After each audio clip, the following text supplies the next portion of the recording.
بسم اللہ الرحمن الرحیم الحمد للہ الذی لم یزل عالما قدیرا حیا قیوما سمیعا بصیرا ونشهد ان لا الہ الا اللہ وحدہ لا شریک له ونشهد ان محمدا عبده ورسوله.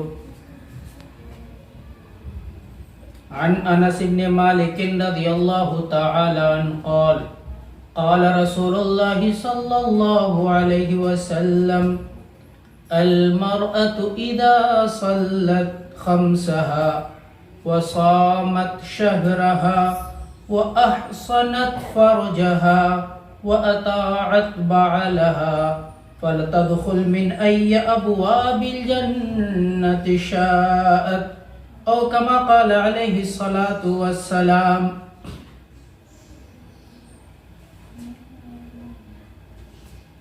ہماری پردہ نشی ماؤں اور بہنوں اور بیٹیوں، ابھی ہم نے ایک حدیث پاک پڑھی ہے.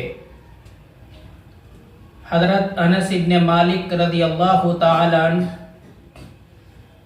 ایک بڑے جلیل القدر صحابی رسول ہیں جو نبی کریم سرکار دو جہاں صلی اللہ علیہ وسلم کے خادم خاص تھے.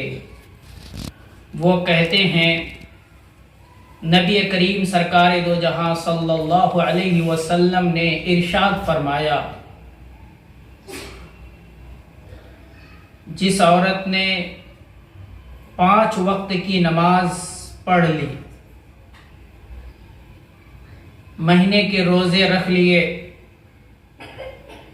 اپنے شرمگاہ کی حفاظت کی، اپنے شوہر کی اطاعت کی، جنت کے جس دروازے سے بھی چاہے وہ داخل ہو جائے.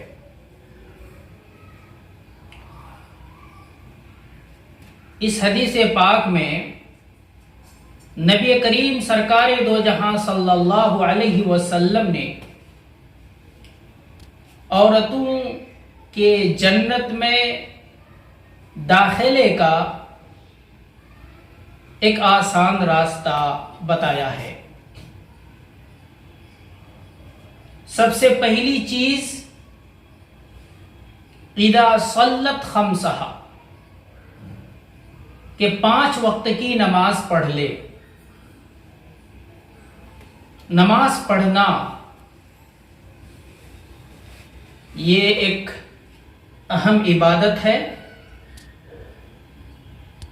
اللہ تبارک و تعالی نے مردوں پر بھی عورتوں پر فرض قرار دیا ہے 5 وقت کی نماز پڑھنا،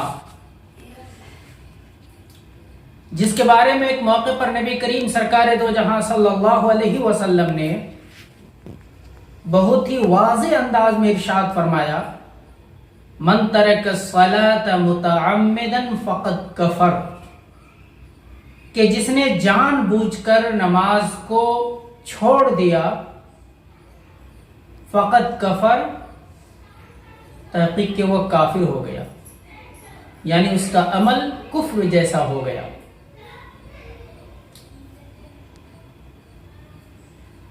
نماز دین کے لیے بنیاد ہے. عورتوں کے لیے خاص طور سے اس حدیث پاک میں اس لیے حکم دیا گیا ہے چونکہ عام عورتیں مہینے میں کچھ ایام ایسے ہوتے ہیں کہ نماز ان کی چھوٹ جاتی ہے، اللہ کی طرف سے معافی ہے. ایک عمل جب بیچ میں چھوٹ جائے تو پھر انسان اس عمل میں سست پڑ جاتا ہے. اس لیے انہیں تاکیدی طور پر حکم دیا گیا کہ سب سے پہلی چیز یہ ہے کہ اللہ کی طرف سے جب معافی ہوئی، جب پھر وقت شروع ہوا تو نماز پھر سے شروع کرنا ہے، سستی نہیں برتنی ہے۔ دوسری چیز وصامت شہرہا، مہینے کا روزہ، رمضان کا روزہ فرض ہے لیکن رخصت بھی ہے، اگر ایسے ایام آ جائیں عورتوں کے لیے تو رخصت بھی ہے، بعد میں پڑھ لیں۔ تو جب بعد میں پاکی کے دن ہو تو سستی میں پھر روزہ کو چھوڑنا نہیں ہے بلکہ روزہ رکھنا ہے، اور جو روزہ چھوٹ گیا ہے اس کی قضا کرنی ہے۔ روزہ رکھنا نماز کے بعد اس کا نمبر آتا ہے، اور یہ بھی مسلمان مردوں اور عورتوں پر اللہ تبارک و تعالی نے روزے کو فرض قرار دیا ہے۔ تیسری چیز ہے وَأَحْسَنَتْ فَرْضَهَا، یعنی عورتیں اپنی عزت کی حفاظت کریں۔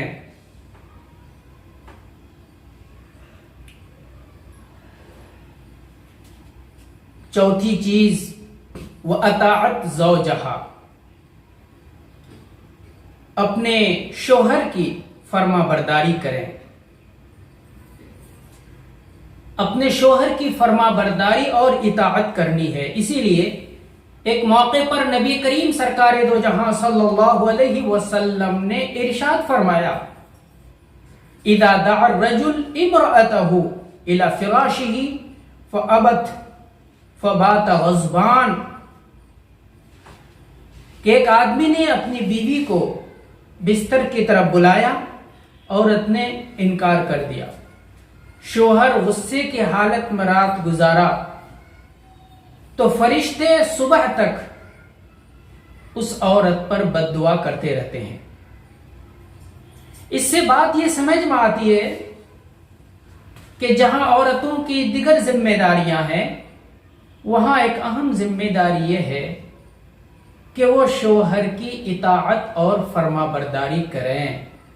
یہی وجہ ہے کہ نبی کریم سرکار دو جہاں صلی اللہ علیہ وسلم نے ایک موقع پر ارشاد فرمایا کہ اگر میں کسی اور کو یہ حکم دیتا کہ کسی کے لیے سجدہ کرو تو میں عورتوں سے کہتا کہ تم اپنے شوہروں کو سجدہ کرو۔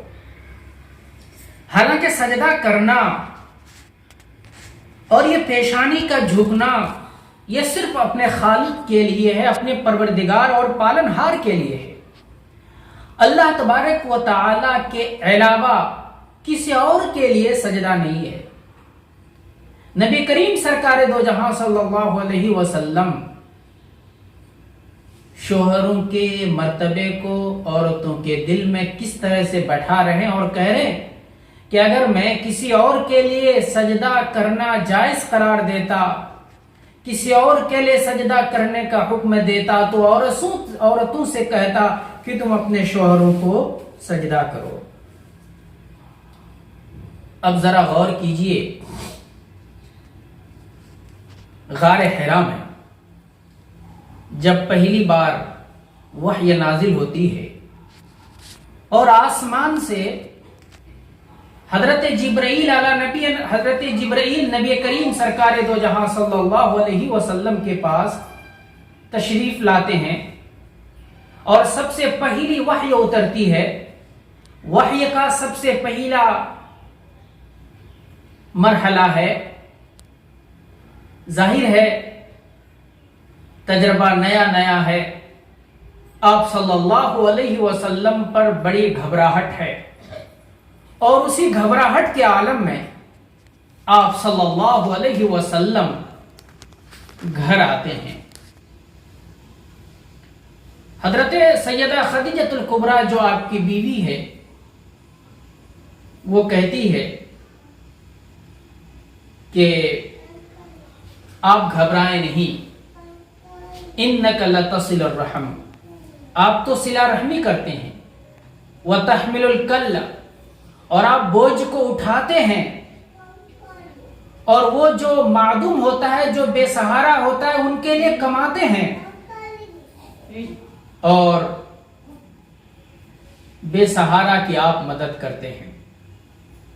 غور کرنے کی بات یہ ہے کہ نبی کریم سرکار دو جہاں صلی اللہ علیہ وسلم جب گھر تشریف لاتے ہیں اور گھبراہٹ کے آثار ہے کہ کہیں میں ہلاک نہ ہو جاؤں، تو آپ کی بیوی سیدہ خدیجۃ الکبریٰ رضی اللہ عنہا آپ کو تسلی دے رہی ہے اور آپ کے صبر و سکون کا ذریعہ بن رہی ہے اور کہتی ہے کہ آپ گھبرائیں نہیں اور آپ یہ نہ سوچیں کہ آپ ہلاک و برباد ہو جائیں گے، چونکہ آپ تو بہت اچھا کام کر رہے ہیں، آپ تو صلہ رحمی کرتے ہیں۔ صلہ رحمی کا مطلب جو رشتہ دار ہیں ان کو آپ جوڑتے ہیں۔ صلہ رحمی کا مطلب رشتہ داروں کو آپ ٹوٹنے نہیں دیتے، ان کو جوڑے رکھتے ہیں، ان کو ملائے رکھتے ہیں۔ وَتَحْمِلُ الْكَلِّ، اور جو بوجھ تلے دبا ہوتا ہے اس کے بوجھ کو آپ اٹھا لیتے ہیں۔ جو بے سہارا ہوتا ہے اس کے لیے آپ سہارا بنتے ہیں، جو کسی قابل نہیں ہوتا ہے آپ اس کے لیے کماتے ہیں۔ یعنی آپ مخلوق کی اس طرح سے خدمت کر رہے ہیں، مخلوق کے درد کے لیے آپ شفا کا ذریعہ بنتے ہیں۔ جن کا اتنا بڑا کام ہو اللہ تبارک و تعالی اس کو ہلاک و برباد نہیں کر سکتا۔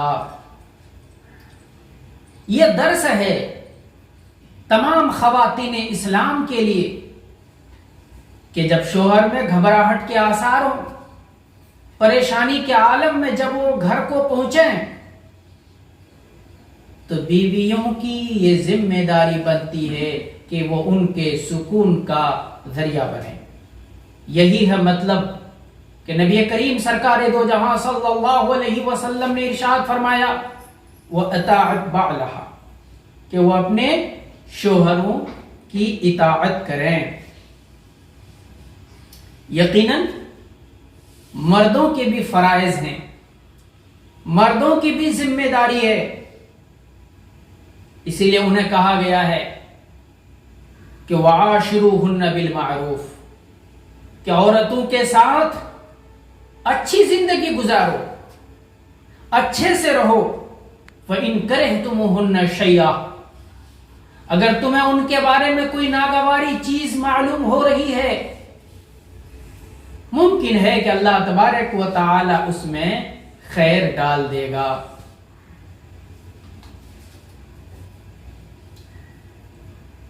نبی کریم سرکار دو جہاں صلی اللہ علیہ وسلم نے ایک موقع پر ارشاد فرمایا اکمل المؤمن ایمانا احسنهم خلقا، کہ مومن میں ایمان کے اعتبار سے سب سے کامل وہ شخص ہے جن کے اخلاق بہت اچھے ہیں۔ وَخَيَارُكُمْ خَيَارُكُمْ لِنِسَائِهِمْ، اور تم میں سب سے بہتر وہ ہے جو اپنی عورتوں کے لیے سب سے بہتر ہے۔ یعنی مردوں کو یہ حکم دیا کہ سنو، تمہاری بھی ذمہ داریاں ہیں کہ تم اپنی عورت کے لیے، اپنی بیوی کے لیے، اپنی گھر والی کے لیے سب سے بہتر بنو، سب سے اچھا بنو۔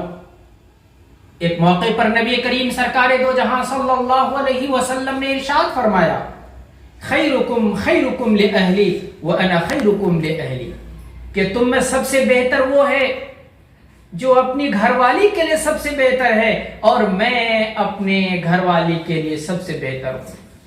کس نے کہا؟ نبی کریم سرکار دو جہاں صلی اللہ علیہ وسلم نے فرمایا۔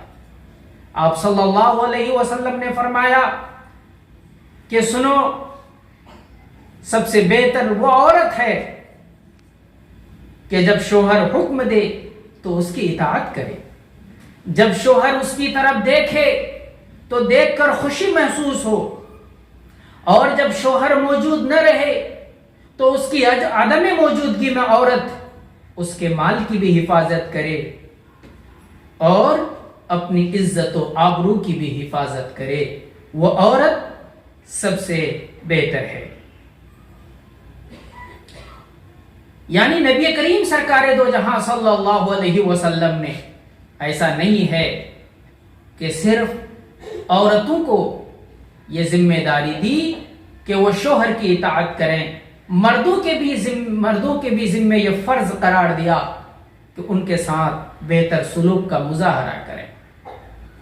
شعب ابی طالب جانتی ہیں، یہ 3 سالہ دور مکۃ المکرمہ کا بڑا سخت ترین دور، 7 ہجری سے 10 ہجری، 7 نبوی سے 10 نبوی تک، یہ وہ 3 سال ہے کہ نبی کریم سرکار دو جہاں صلی اللہ علیہ وسلم، ان کے جانثار صحابہ اور بنو ہاشم، ان کا سوشل بائیکاٹ کر دیا گیا۔ ابو طالب کی ایک گھاٹی تھی، شعب ابو طالب، اس گھاٹی میں 3 سال تک قید رہے، اور وہ 3 سال کتنا سخت ترین سال تھا۔ سماجی بائیکاٹ، ہر طرح سے کفار مکہ نے بائیکاٹ کر دیا، نہ کسی سے سامان خرید سکتے، نہ کسی سے سامان بیچ سکتے، نہ کسی سے کسی چیز کا مطالبہ کر سکتے۔ ایک صحابی رسول ہیں عتبہ بن غزوان، وہ کہتے ہیں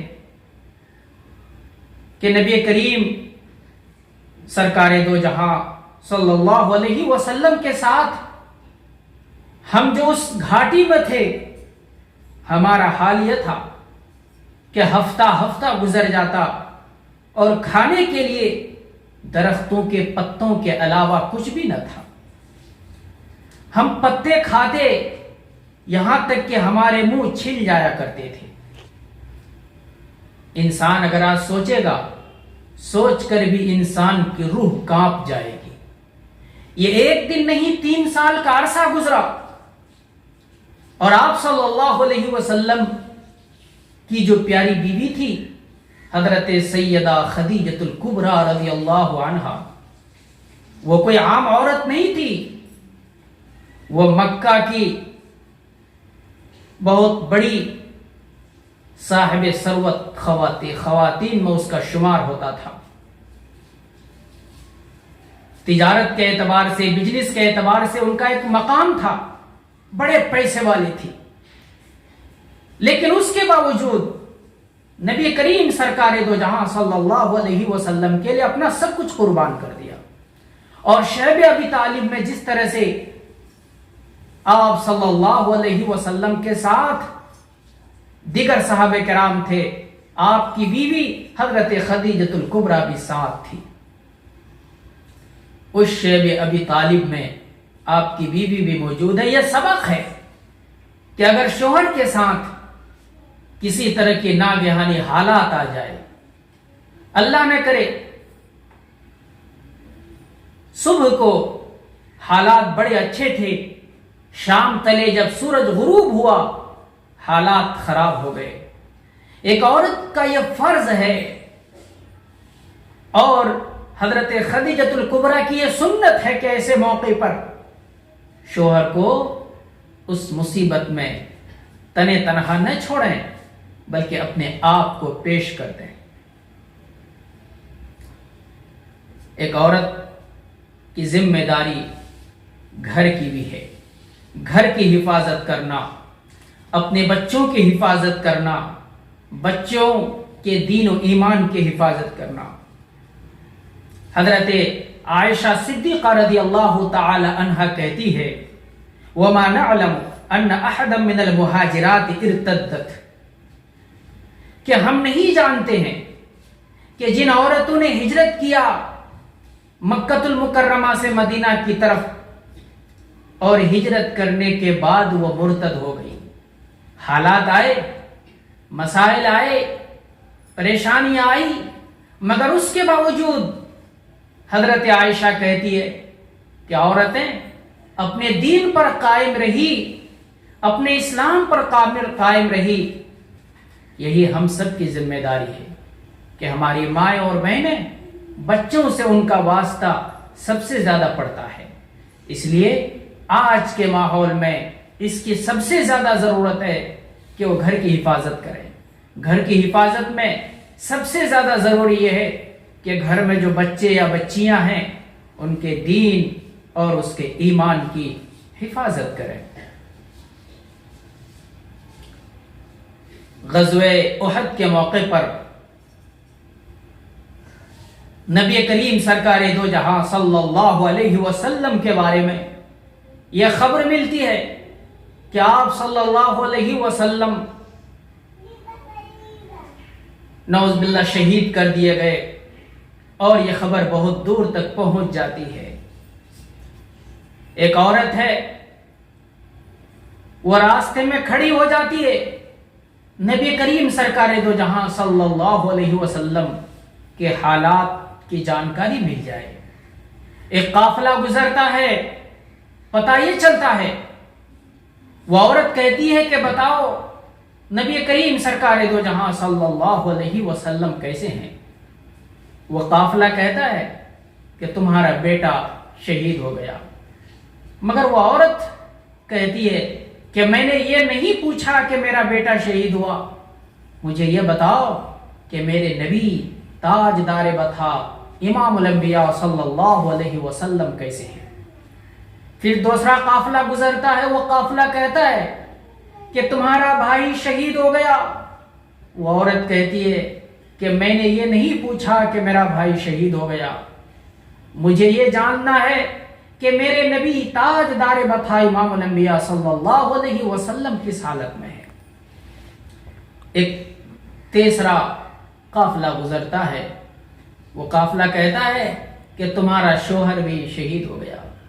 وہ عورت کہتی ہے میں نے یہ نہیں پوچھا کہ میرا شوہر شہید ہوا, مجھے یہ بتاؤ کہ تاجدار بطحا امام الانبیاء صلی اللہ علیہ وسلم کس حالت میں ہے.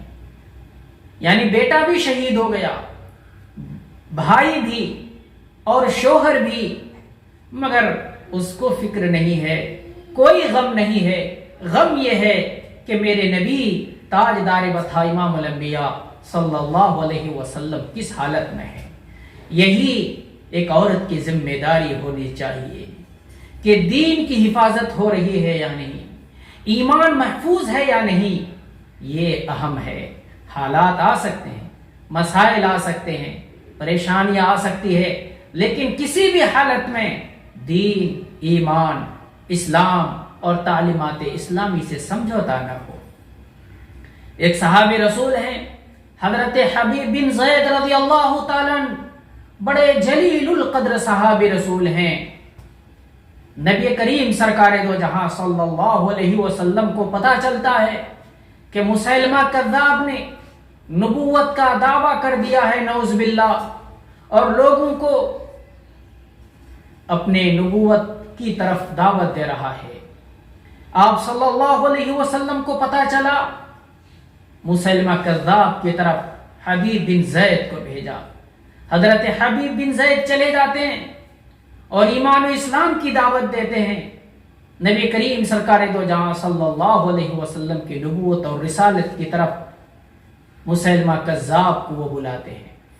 مسیلمہ کذاب جب یہ سنتا ہے وہ غصے سے لال پیلا ہو جاتا ہے اور جلاد کو بلاتا ہے, اور بلانے کے بعد حضرت حبیب بن زید سے کہتا ہے کہ بتاؤ کیا میں نبی نہیں ہوں؟ حضرت حبیب بن زید کہتے ہیں کہ تو جھوٹا ہے, تو مکار ہے, تو نبی نہیں ہو سکتا.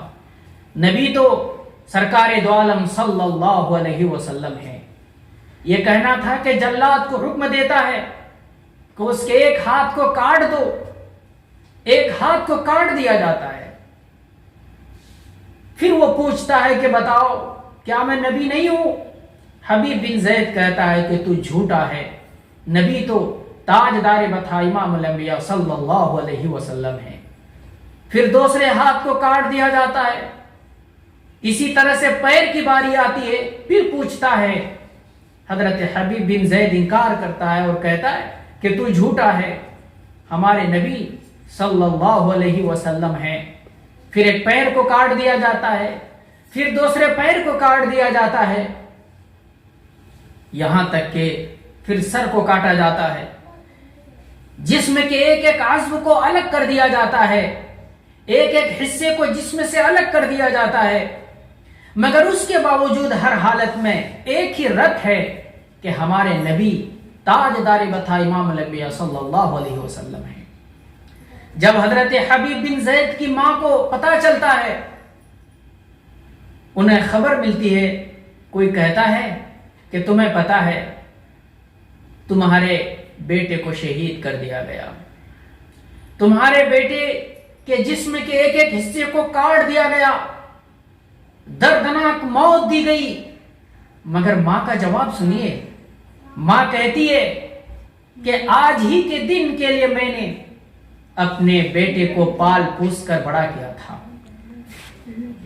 آج ہی کے دن کے لیے میں نے اپنے بیٹے کو پال پوس کر کے بڑا کیا تھا۔ یہ ہے نبی کی محبت۔ اپنے بچوں کو ہم یہ سمجھائیں، ہم یہ جگائیں، نبی کی محبت ہو، تاجدار بطھا امام الانبیاء صلی اللہ علیہ وسلم کی محبت ہو۔ ایک حدیث پاک ہے، حضرت انس رضی اللہ تعالیٰ عنہ بڑے جلیل القدر صحابی رسول، وہ کہتے ہیں ایک شخص نبی کریم سرکار دو جہاں صلی اللہ علیہ وسلم کے پاس آتا ہے اور کہتا ہے، اے حضور متی الساعہ، قیامت کب آئے گی؟ آپ صلی اللہ علیہ وسلم پوچھتے ہیں، ما اعددت لہا، تم نے قیامت کے لیے تیاری کیا کر کے رکھی ہے؟ وہ صحابہ رسول جواب دیتے ہیں، ما اعددت لہا کثیر لا صلاۃ ولا صوم ولا صدقہ۔ اے حضور، ہمارے پاس بہت زیادہ نمازیں نہیں ہے، بہت زیادہ روزے بھی نہیں ہے، بہت زیادہ صدقات بھی نہیں ہے، ہاں مگر ہم نے تیاری کر کے رکھی ہے، احب اللہ ورسولہ، کہ مجھے اللہ اور اس کے رسول سے محبت ہے۔ آپ صلی اللہ علیہ وسلم اس شخص کے محبت کے جذبات کی قدر کرتے ہوئے آپ کہتے ہیں کہ تمہارا حشر انہی کے ساتھ ہوگا جس سے تمہیں محبت ہے۔ ہماری ماں اور بہنوں، ہم نے حدیث پاک جو پڑھی تھی، اس حدیث پاک میں نبی کریم سرکار دو جہاں صلی اللہ علیہ وسلم نے جو حکم دیا ہے، نمبر 1، اذا صلت خمسہا، پہلی چیز یہ ہے کہ نماز پڑھے، دوسری چیز یہ ہے کہ رمضان آئے تو اس کے روزے رکھے، تیسری چیز یہ ہے کہ اپنی عزت کی حفاظت کرے، چوتھی چیز یہ ہے وَأَطَاعَتْ بَعْلَهَا، شوہر کی اطاعت کرے۔ جس کے اندر یہ چاروں چیزیں ہوں گی، آپ صلی اللہ علیہ وسلم نے ارشاد فرمایا، فَلْتَدْخُلْ مِنْ أَيِّ أَبْوَابِ الْجَنَّةِ شَاءَتْ، وہ چاہے جنت کے جس دروازے سے بھی داخل ہونا، وہ جنت میں داخل ہو سکتی ہے۔ ہم سب کو بھی چاہیے کہ ہم سب ان چاروں چیزیں، بہت مشکل نہیں ہے ہماری ماں اور بہنیں، ان چاروں چیزوں کے ذریعے سے اپنے گھر کو خوبصورت بنائیں، اپنے گھر کو اسلامی ماحول والا گھر بنائیں، اور اسی کے ساتھ ساتھ آج کے جو ماحول ہیں، آج کا جو سماج ہے کہ ایمان کو بچانا بہت مشکل ہو گیا ہے، ایسے میں اپنے بچوں کی، اپنے بچیوں کی، اپنے گھر بار کی ہم حفاظت کریں۔ وہ نماز پڑھ رہے ہیں کہ نماز نہیں پڑھ رہے ہیں، رمضان آ رہا ہے تو وہ روزے رکھ رہے ہیں کہ نہیں رکھ رہی ہیں، اسی طرح سے عزت کی حفاظت ہو رہی ہے یا نہیں ہو رہی ہے، ان چیزوں میں خود بھی غور و فکر کریں اور اپنے بچے اور بچیوں کو بھی توجہ دلائیں۔ اللہ تبارک و تعالی ہم سب کو عمل کی توفیق دے، آمین۔